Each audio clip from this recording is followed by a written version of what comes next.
I just pressed the live, another show here, August 4th, Rolland Market Mashup. Go hit the subscribe button on our YouTube channel. We've been growing subscribers. I checked last night, so that's encouraging to see.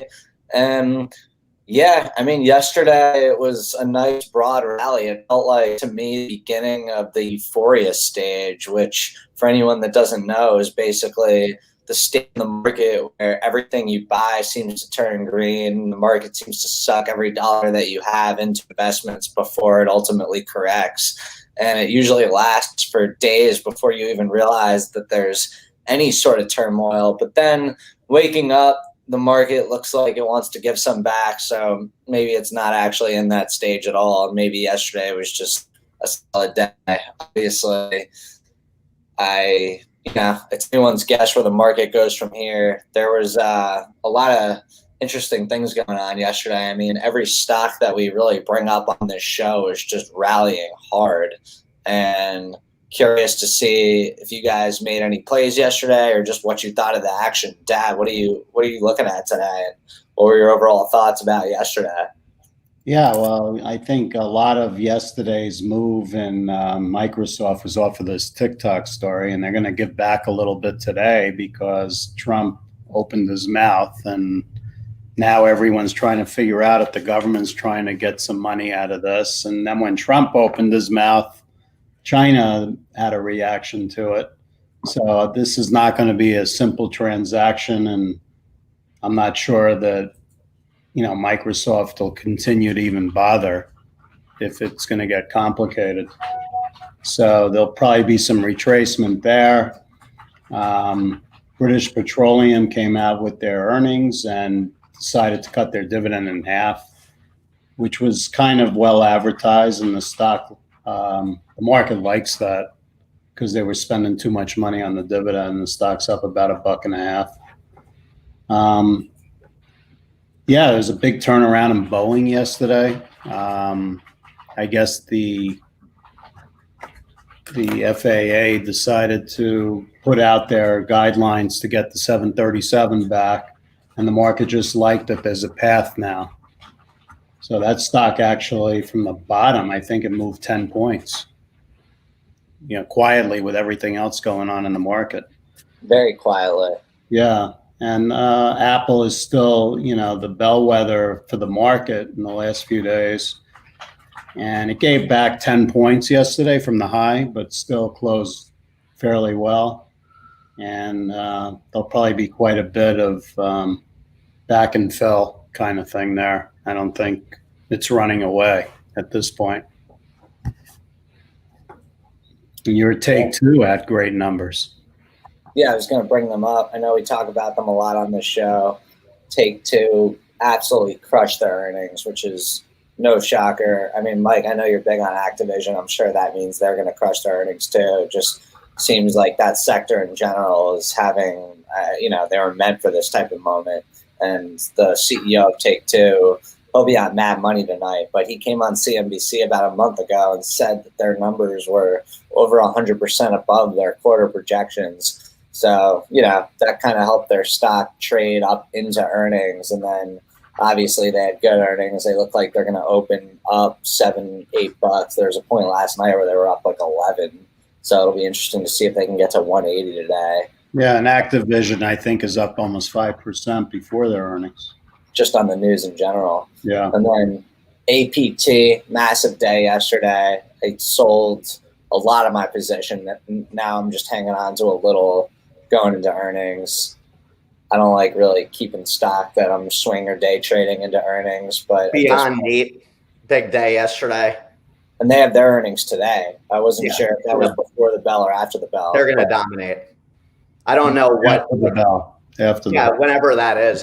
If today is anyone that's trying to get in that stock, you might as well jump in while you can, because it's going to just start going up like crazy, and people are going to be wondering, oh man, how did I miss that?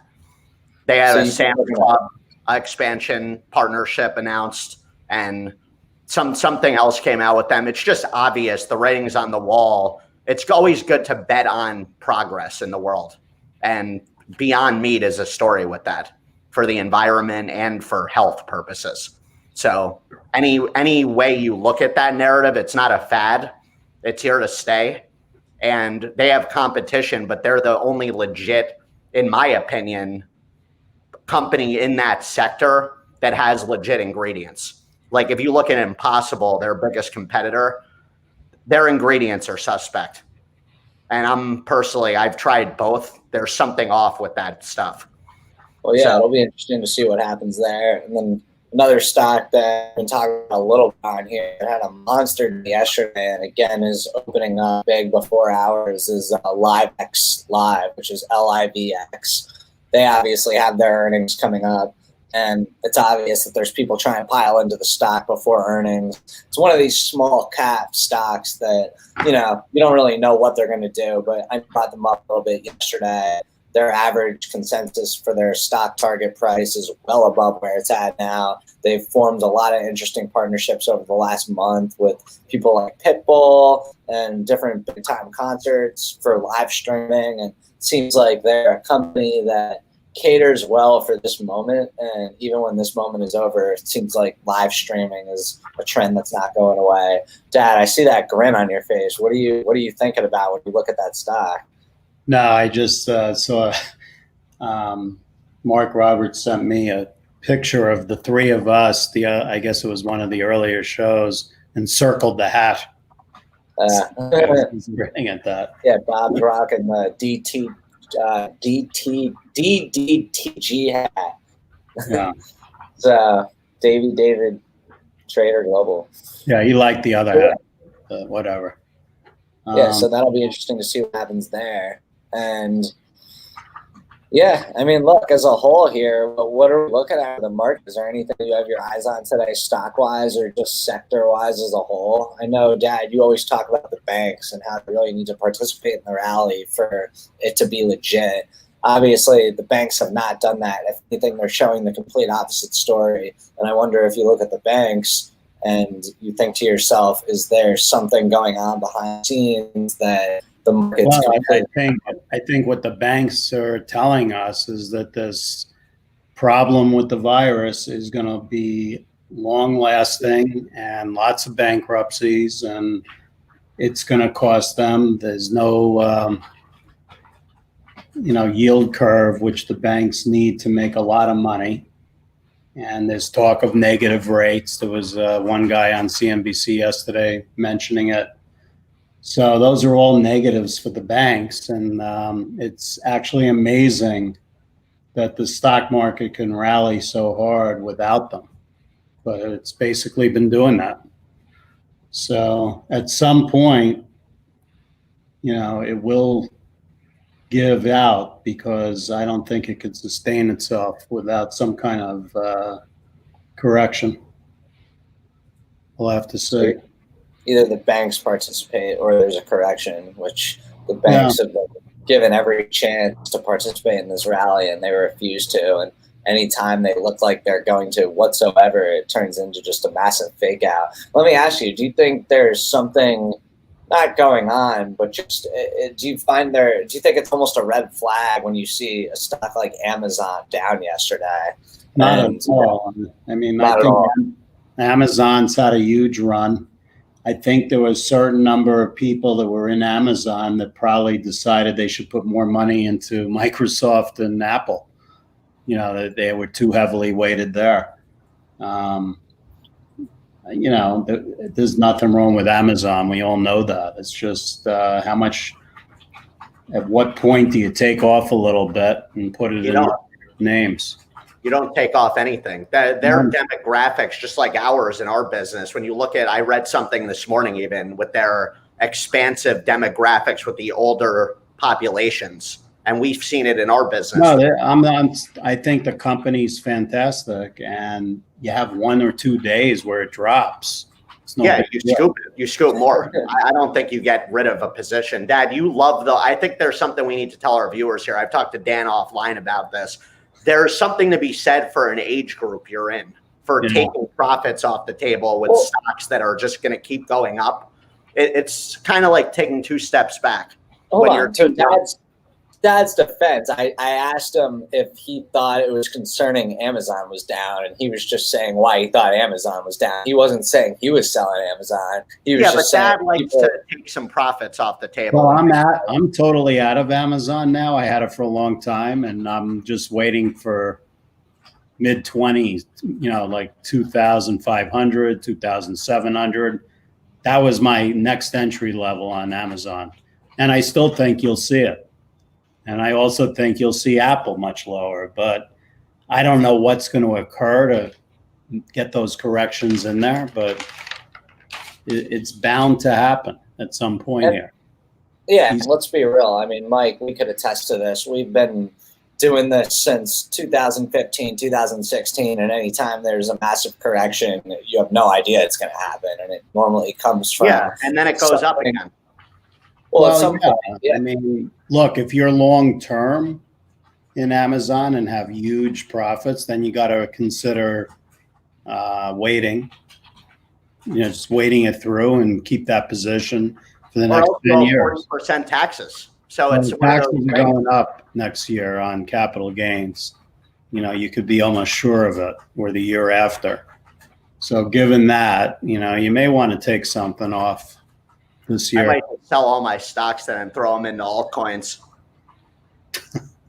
And at the end of the day, you're going to play all sorts of mental hurdles with yourself if you're looking at it like, what am I better off doing? Selling a stock that's up that I think might be going down in order to take profits and sell tax, or holding it on. And Leon's suggestion, close your eyes and check in 10 years. Leon's not wrong, but that's all fine and good if you only have a portion of your money in the stock market, right? You don't have to think about it.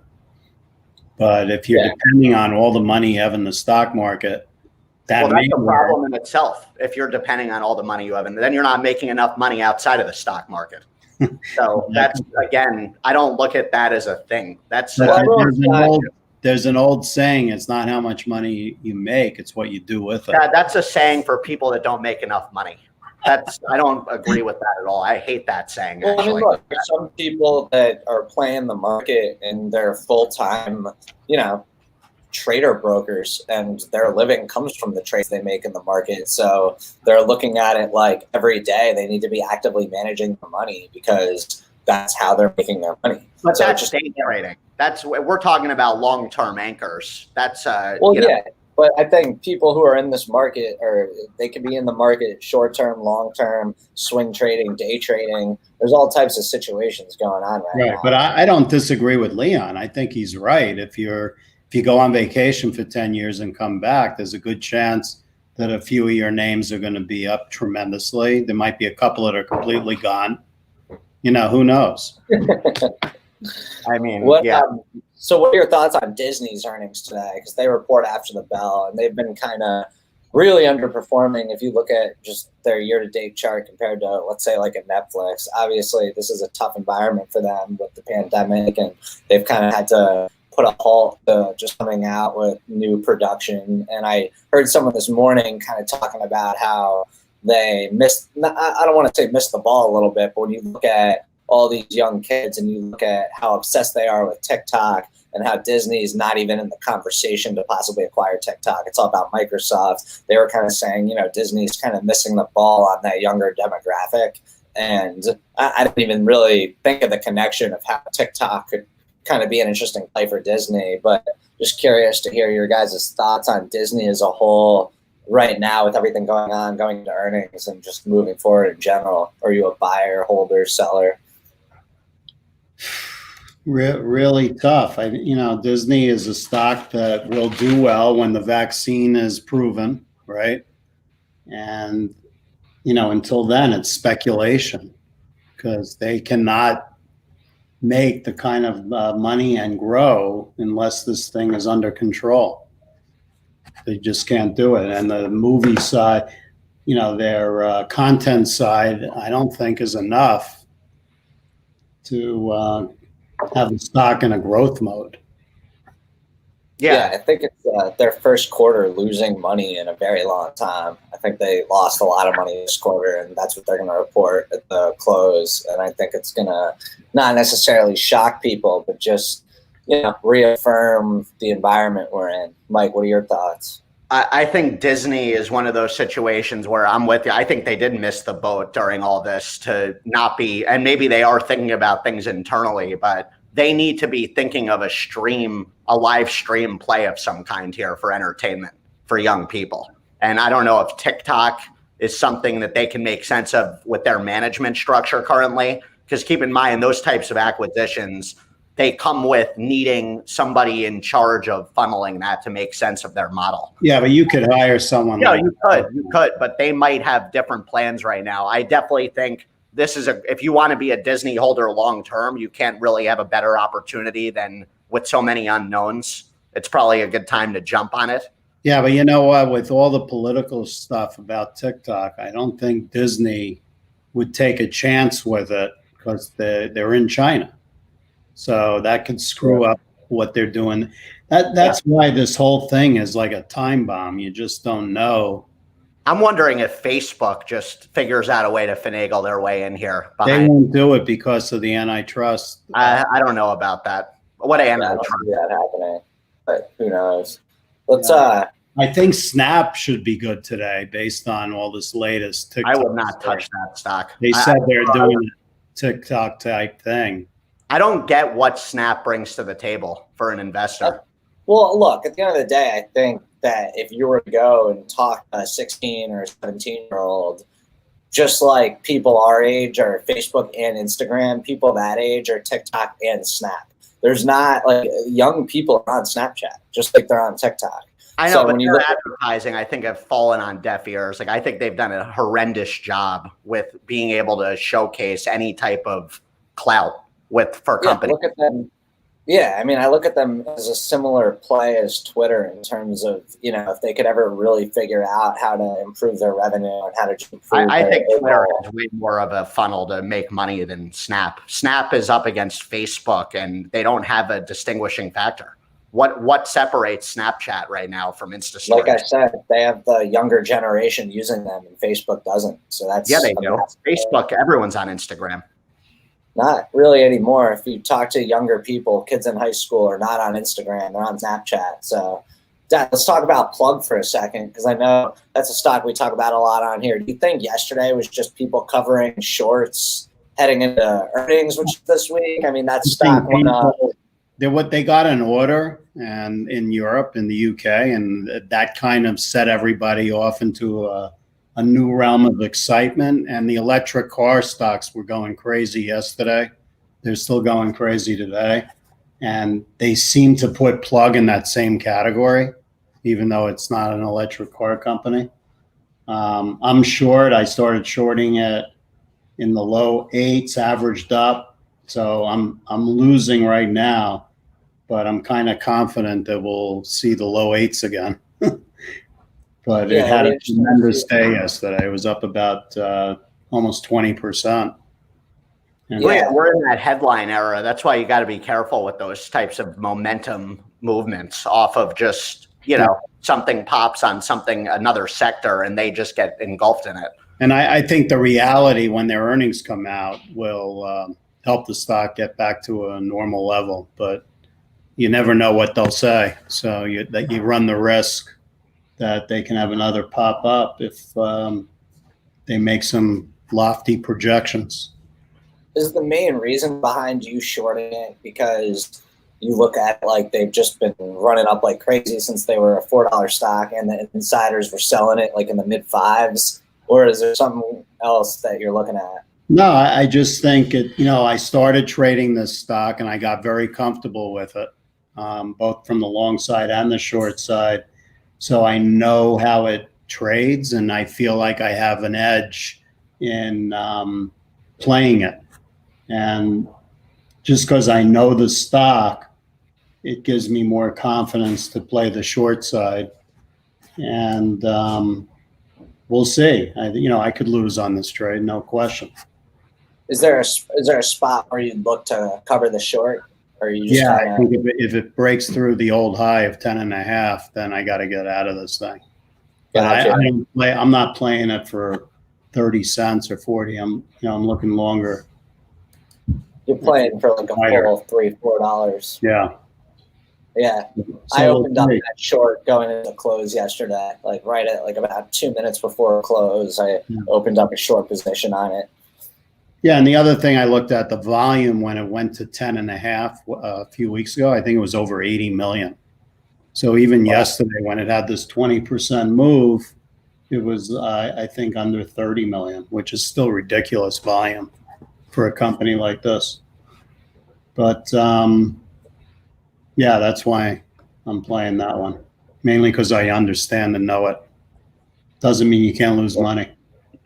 It's usually a good reason. Another stock that I just want to bring up on here. I'm curious to hear your guys'. I mean, there's not much to really say about the chart. It's been on a rocket ship, but I'm curious to see when it stops. Is Fiverr. I mean, that stock's now over 100. I think they have earnings today at the bell, so I don't know what's going to go on there. That's, to me, like it seems like. Give us the symbol again on Fiverr so we can punch it in. VRR. I'll pull it up on here real quick. It almost seems like once in a while you find a stock that for whatever reason, I don't want to say it was undervalued when they went public, but maybe there were just a lot of unknowns at the time, and maybe there's just a ton of room to grow. Because I always look at a stock when, I like to look at the price that they went public at, and usually they're fairly priced. And you kind of look at some of the big names and you look at their long-term charts, and not often do you see a stock go from 20 to over 100 in the matter of months. It was because of the pandemic. It expedited their model by years. Yeah, it almost reminds me of Fastly's chart, where it's just, I got back in the early 60s, just kind of thinking, I was wrong thinking that I should get out. Let me get back in for the long term here. And it's insane. I can't get over how every single day, obviously, like I said, I'm pretty sure they have earnings at the close today. Our viewers, Fiverr is a company where you could basically outsource work. It's a lot of related stuff. You can get graphic design, you can get coding, you can get anything you want. They're based in Israel.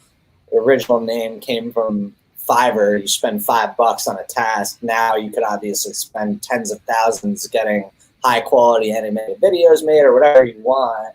Clearly their growth is explosive. And, again, the stock was in the 20s before the pandemic started.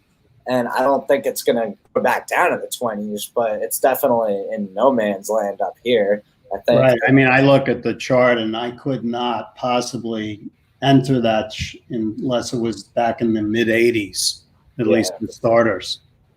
For sure. You'd really like to see it pull back into the 60s. But, that doesn't mean it can't go much higher. I just can't jump in here. That's not how I would do it. But it does kind of mean that at some point when there is a correction, those are the levels that you can kind of picture this stock coming down to. Yeah. Maybe it takes the vaccine for these stocks that are, favored in this kind of environment to get down to those levels. I'm sure if we looked at Zoom and some of the other names, these things could drop 30-40% easily. And Fiverr is not going, they're going to be a great value at that point, because when you think of how many people need work and how many small companies are going bankrupt around the world, they're a major winner for people to have any type of side hustle that they'll need to support themselves, numerous side hustles. And you'll have also on the other end, employers that want to get things done on the cheap, which is where these guys come into play. So I'm not in it currently. I've been in and out of Fiverr, but I'm definitely going to be jumping back in that on any type of pullback. But, looking at Zoom, which Danny pulled up here, this is another one that if this thing went down to 175, it would not surprise me. I hate Zoom. I mean, it's so overbought. I don't like the platform. Make a top here, but who knows? Not a fan. I've never liked this. interesting because I kind of look at it like I was looking at it yesterday, and I'm like, okay, there was this correction in the NASDAQ. Maybe it's trying to shake it off. Maybe the NASDAQ's now going to go to 12,000 before ultimately there's whatever correction's coming or dip or whatever you want to call it. And this is what I was kind of thinking to myself yesterday. And then I'm like looking back at like the big names that got us here in the first place, not necessarily Peloton, even though they are one of them. And I go back to, the swing trading that we've talked about. And I'm sitting there yesterday thinking to myself, okay, should I be now, ditching, not even ditching, but getting heavily in the names like Netflix, Google, the stocks where if the NASDAQ is going to roar to 12,000, those stocks are going to go up 25% in the matter of a week or two. But again, it's anyone's guess if that actually happens. But in my opinion, the NASDAQ is going to be leader again like it was up until about a week and a half ago. Those are the stocks that are going to go with it. Is Microsoft maybe goes to 250, Netflix maybe goes above 600, and that I'm starting to think that my best strategy for the couple weeks ahead might be swing trading and positioning myself pretty aggressively in some of those names. I'm just obviously hesitant because I've been trimming positions thinking that the market got too ahead of itself, and now I'm sitting here and I'm like, is this the beginning of that next push up? And it's a tough market right now. There's no doubt about it. It's doing. I've been having a tough time getting a pulse on what it's going to do. It seems like it always does the complete opposite of what I think. Yeah, no one has any idea. That's human nature in general. Yeah. Clueless. Yep, I agree. It's a very tough market. I noticed Texas Roadhouse, which we mentioned, I guess, the early show, TXRH, had another pretty good number on their earnings. I got out of that a while ago. Their loss was less than expected. This thing, it's crazy. I mean, it just shows you what some of these chain food restaurants can do, at least from the stock perspective. They're not making money, but everyone loves the stuff. Pretty sure, correct me if I'm wrong, Texas Roadhouse looking like it's going to open above 60. Is that not right back at the levels it was pre-pandemic? Yeah. Yeah, which is all-time levels. I mean, my buddy from Colorado who originally told me to get on that stock, who works for a hedge fund and is pretty tuned in with this stuff, he just said that year after year they continue to dominate the other players as far as stock performance, like Chipotle and Domino's and these names that everyone always talks about. And apparently this is kind of the silent assassin in that sector that just continues to blow it out each quarter. It's remarkable they're back above 60. I mean, I was shorting these guys when they were in the 40s during the heart of the pandemic, and that was working out great. But yeah, I'm not involved one way or another. What, you guys got any stocks of the day or even swing trades of the week that you're looking at? Dad, I know you brought up Sabre a little bit yesterday. I've been I thought, what are you looking at? What was that? The Sabre, it hasn't really done anything, but if you look at the chart, it keeps attempting to, try to come back a little bit, but it hasn't yet. So it's got a ways to go. But if it can break through 8, this stock can probably get back to 9 or 10. But I'm not buying it yet here. Mike? I mean, in terms of, I know Zillow's earnings are coming up. I bought a little Friday just to have a position again to see what's going on. I'm monitoring Beyond. I own a lot of that. So those are two that I'm kind of feeling a pulse on to see how much more aggressive I want to get. But I'm kind of waiting. And I got in Dad's Vizzo move yesterday in and out for a quick buck with a day trade. Nice. But yeah, I have nothing new on the horizon here. Thanks. And yeah, Zillow will be interesting. I saw Redfin got a downgrade after they had a pretty good quarter a couple days ago. So it'll be interesting to see what happens with Zillow. I also think that that's a good stock.